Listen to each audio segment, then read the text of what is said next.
नमस्कार. Yes news महाराष्ट्रामध्ये आपल्या सर्वांचे स्वागत. दिघा येथील आरपीआयला मोठा धक्का. कार्याध्यक्ष अनिल अंगरख यांचा वंचित बहुजन आघाडीत जाहीर प्रवेश. नवी मुंबईच्या राजकारणात बुधवारी महत्त्वाची राजकीय घडामोड घडली.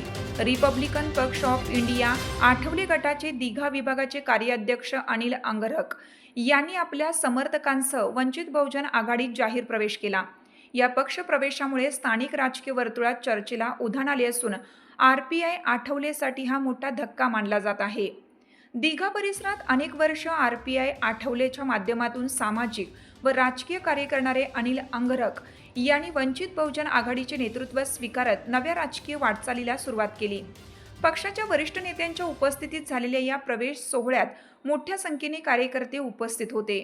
पक्ष प्रवेशानंतर अनिल अंगरख म्हणाले, गोरगरीब, वंचित, दलित आणि सर्वसामान्यांच्या न्याय हक्कासाठी प्रभावीपणे लढणारा पर्याय म्हणून वंचित बहुजन आघाडीचा विचार मला पटला.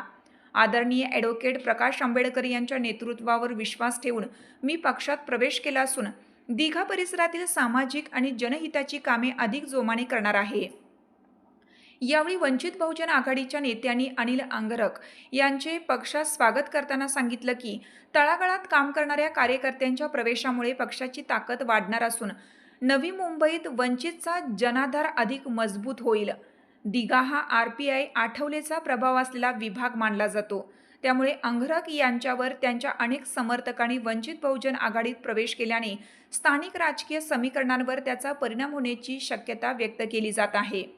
या पक्षप्रवेश सोहळ्याला वंचित बहुजन आघाडीचे नवनिर्वाचित प्रदेशाध्यक्ष राजेंद्र पातोडे, अध्यक्ष अश्वजित जगताप, महासचिव मल्लीनाथ सोनकांबळे, महिला जिल्हाध्यक्ष शिल्पा रणदिवे, तालुकाध्यक्ष राजेश भालेराव तसेच रुपेश तोगरे, विक्रांत कांबळे, सुरेश शिवशरण, महेश बनसोडे, विजय चंदनशिवे, संभाजी वाघमारे, उमेश गायकवाड, सतीश शिवशरण, दिनेश गुप्ता, सुभाष गायकवाड, अनिल मुंडेनकेरी, सिद्धराम कांबळे आणि नवी मुंबई जिल्ह्यातील पक्षाचे पदाधिकारी व कार्यकर्ते मोठ्या संख्येने उपस्थित होते.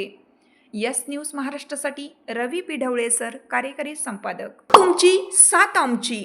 यस न्यूज महाराष्ट्र चॅनलला लाईक करा व सबस्क्राईब करायला विसरू नका.